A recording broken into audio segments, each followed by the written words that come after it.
Perkenalkan, nama saya Iwayani Arimbawa dengan NIM 2010406. Saya dari kelas U TI DGM Alam.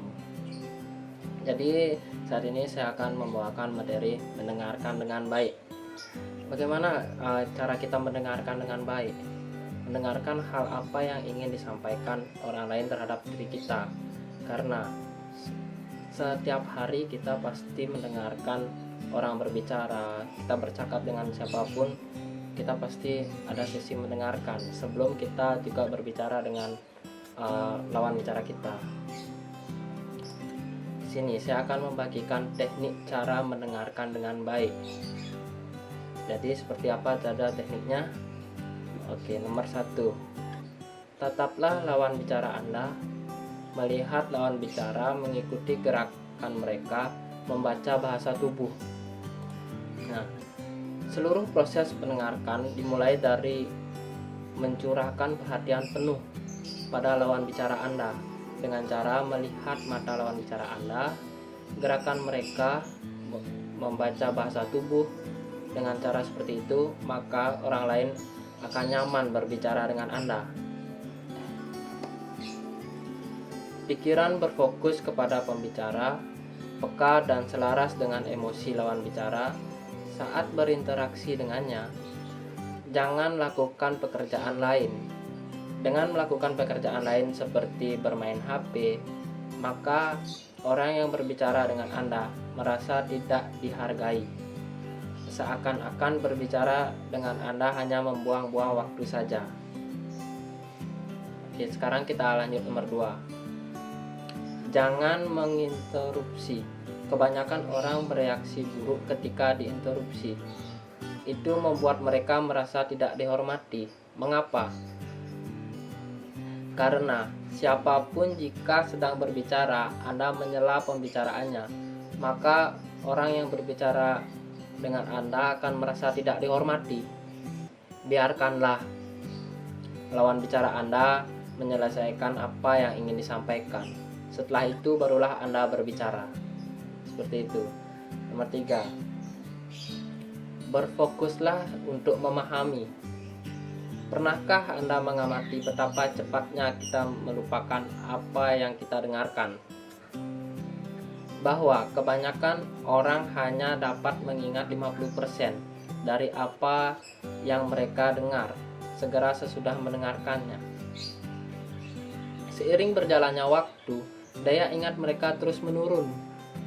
Pada hari berikutnya, ingatan mereka biasanya berkurang menjadi sekitar 25%. Jadi, semakin banyak kita mendengarkan apa yang ingin disampaikan kepada kita, mendengarkan pembicaraan orang terhadap kita, daya ingat kita akan berkurang seiring berjalannya waktu. Seperti itu.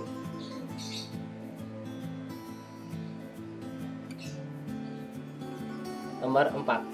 Temukan kebutuhan saat itu. Ketajaman dalam menilai kebutuhan orang lain saat itu adalah bagian dari menjadi pendengar yang efektif. Maka Anda harus mengenali kebutuhan lawan bicara Anda. Anda dapat menempatkan perkataan mereka dalam konteks yang tepat. Anda pun akan lebih mampu memahami mereka. Contohnya, ketika teman Anda merasa patah hati, Anda harus bisa menguatkannya, menghibur karena itu akan dapat meringankan atau sedikit menenangkan hati mereka. Nah, seperti itu contohnya. Nomor 5. Ujilah emosi Anda.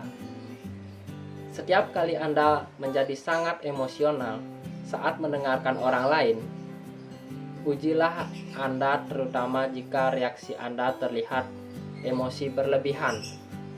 Seperti yang tadi saya sebutkan, kebanyakan orang terus membawa beban emosi yang menyebabkan mereka bereaksi terhadap orang atau situasi tertentu. Seringkali Anda menjadi sangat emosional saat mendengarkan orang lain.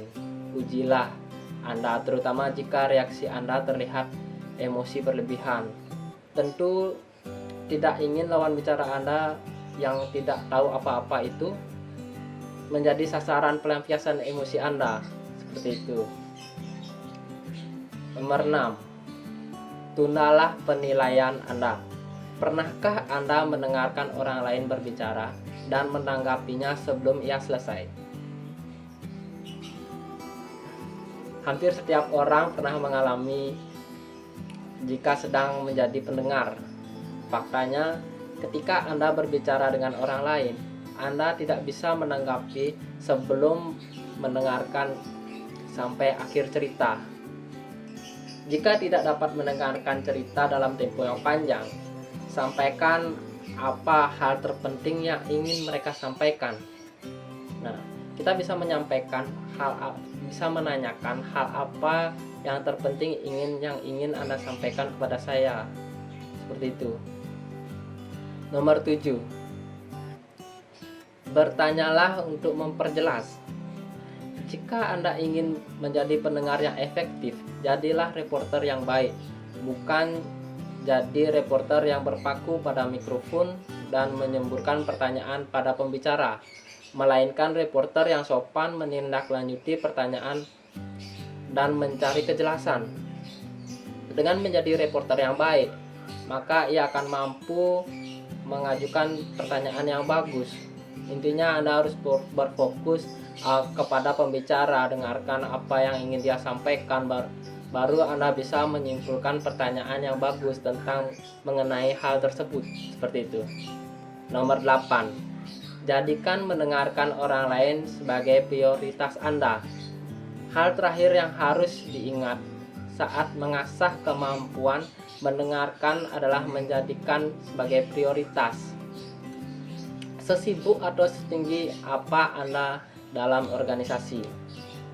Nah, contohnya ketika Anda berada saat rapat, maka Anda harus memprioritaskan siapapun yang berbicara, siapapun yang ingin menyampaikan pesan ataupun pertanyaan.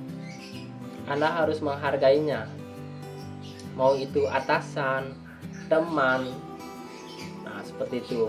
Jadi intinya saat kita berbicara dengan siapapun, kasihlah kesempatan mereka berbicara, baru kita menyampaikan apa yang kita rasakan atau mengajukan pertanyaan-pertanyaan kecil untuk menghargai mereka yang ingin berbicara dengan kita. Seperti itu. Mungkin itu aja yang bisa saya sampaikan dengan materi mendengarkan dengan baik. Maka jadilah pendengar yang baik jika Anda juga ingin dihargai saat berbicara. Seperti itu. Terima kasih.